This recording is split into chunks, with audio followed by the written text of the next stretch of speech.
Sensation is the process by which our sensory receptors and nervous system receive and represent stimulus energies from our environment. Now we shall go look inside of our mouths with the sense of taste. We put the chicken in this young man's mouth, and when that happens, it stimulates the taste buds. And now we shall go into the nose with the olfactory sense. The odor stimulates the olfactory cells, and that is what allows us to smell. And now on to hearing. As we go into the ear, we see that we reach the outer ear first, which captures the sound waves. The sound waves travel down the ear canal and vibrates the eardrum, thus vibrating the hammer. This then hits the anvil and vibrates the stirrups, which thus sends vibrations into the cochlea to be converted into sound signals and sent to the brain. And now as we go into vision, we can see that we go into the eye. The light hits the cornea, which hits the retina, which hits the optic nerve. Seeing color is a complex process and is done through our cone cells. Cone cells depict fine detail and color but require a lot of light, whereas our rods see black and white and don't need much light at all. There were two theories to explain how cones sense color: the opponent process theory and the trichromatic theory.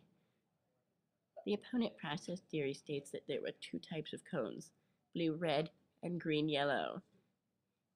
The tricolor theory states that there are three types of cones: red, blue, and green cones. The opponent process theory leaves after images which are produced through the stimulation of one color or cone on the screen. After stimulation, the opposite color can be seen. Stare at the X. Blink normally.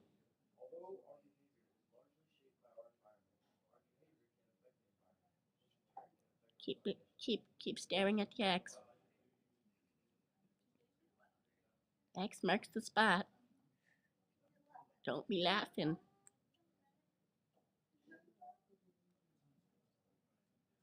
And when do we stop the recording? Now look, you can see the Pepsi logo, but I like Coke better. Okay. Hello, this is Barack Obama, learning about perception. The act or faculty of apprehending by means of our senses or the mind.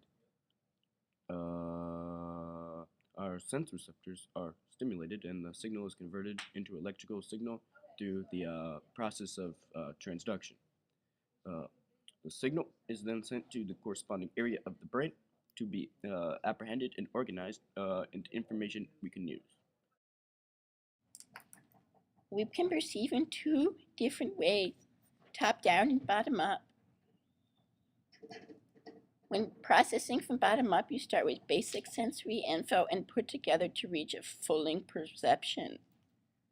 Top down is when you start with the perception and pick out individual sensations. Our mind and senses work together in many different ways to help us perceive our environment. For instance, this picture uses monocular depth cue of size disparity to create the illusion of depth. Binocular depth cues require both eyes in order to perceive distance and depth. An example of this is the motion parallax. Look at it, it's a parallax. Sometimes our eyes can even perceive motion from a still picture. This is called kinesthesis. Some people are monochromatic and can only see black and white. Our vestibular system is located in our inner ear and tells our mind where parts of our body are.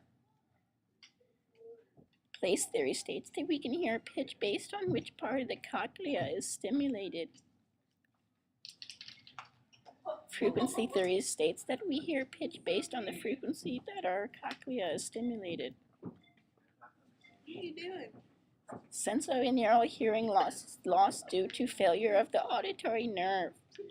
Conductive hearing loss due to the cochlea sucking.